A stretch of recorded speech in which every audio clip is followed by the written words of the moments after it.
కొన్ని విషయాలు చాలా జాగ్రత్తగా ఉండాలి. ఎస్పెషల్లీ మనం ప్రజా దర్బారాన్ని మన దగ్గర పెట్టినప్పుడు, ప్రజలు పెద్ద ఎత్తున వచ్చినప్పుడు వాటిట్లలో వచ్చే కంప్లైంట్స్ ఏంటో తెలుసు. తెలుగుదేశం పార్టీకి తెలుసు, అటు లోకేష్ గారి దగ్గరికి వస్తున్నాయి, తెలుగుదేశం పార్టీ కార్యాలయం దగ్గరికి వస్తున్నాయి, చంద్రబాబు గారి దగ్గరికి వస్తున్నాయి, ఇటు పక్కన పవన్ కళ్యాణ్ గారి దగ్గరికి వస్తున్నాయి. వీటిట్లలో ఏది మనది ఏది మనది కాదు. ఒక రోడ్డు బాగాలేదు, మనదే సమస్య. ఒక మరుగుదొడ్డి బాగాలేదు, మనదే సమస్య. లేదా స్థానికంగా ఒకడు బెదిరిస్తున్నాడు, మనదే సమస్య. స్థానికంగా ఓ సమస్య ఎదురవుతోంది, మనదే ఆ వ్యవహారం. కానీ ఒకడు అప్పు ఇవ్వాలి, ఒకడు అప్పు కట్టాలి, ఒకడు నాకు డబ్బులు ఇవ్వాలి, ఇవి ఖచ్చితంగా మనకు సంబంధించిన సమస్యలు కావు. ఇది లోకేష్ గారి కార్యాలయం, తెలుగుదేశం పార్టీ కార్యాలయం, పవన్ కళ్యాణ్ గారి కార్యాలయం గుర్తుపెట్టుకోవాలి.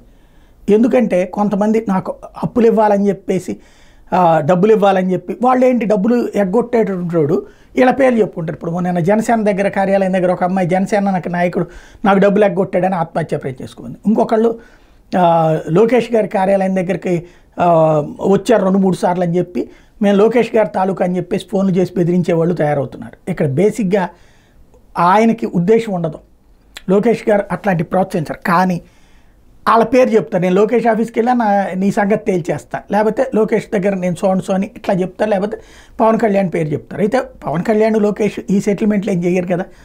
కానీ అక్కడ దీన్ని మిస్యూజ్ చేసేవాడు ఎవడో ఒకడు ఉంటాడు, వాడితో ప్రమాదం అవుతుంది. ఇవాళ బాగానే ఉంటుంది, ఇది కొత్తగా ప్రభుత్వం కాబట్టి రోజు పోయే కొద్దీ ఇట్లాంటి డబ్బులు ఎగ్గొట్టినటువంటి వాడికి సంబంధించినటువంటిది, లేదా డబ్బులు నాకు రావాలండి అని చెప్తే మేము చూస్తామని చెప్పి సో వాళ్ళకి దగ్గరికి పో అని చెప్పి ఇందులో ఉన్నోళ్ళు వీళ్ళ మిత్రులతో సెటిల్మెంట్ చేయడం బిగిన్ చేయించారంటే ప్రమాదం అవుతుంది. గతంలో పోలీసులు ఇట్లాగే విజయవాడ పోలీస్ కమిషనరు ఇట్లాంటివే దర్బార్లు నిర్వహించేవాళ్ళు ఇట్లాంటి డబ్బులు ఎగ్గొట్టిన వాళ్ళని పిలిచి పోలీస్ స్టేషన్ దగ్గర కూర్చోబెట్టడం, అది చేసేటప్పటికి మొత్తం అయ్యే పెరిగిపోయి చివరికి ఆ పోలీస్ కమిషనర్లను కోర్టులు ఆగ్రహం వ్యక్తం చేయాల్సిన పరిస్థితి వచ్చింది. మీరు ఎట్లా సివిల్ సెటిల్మెంట్లు జోక్యంలో చేసుకుంటున్నారు అన్నట్టు అలాంటి పరిస్థితి వస్తుంది. కాబట్టి ఇది ఇప్పుడు జరిగింది, జరుగుతుంది అన్నటువంటి చెప్పట్లే నేను, జరిగే ప్రమాదం ఉన్నది.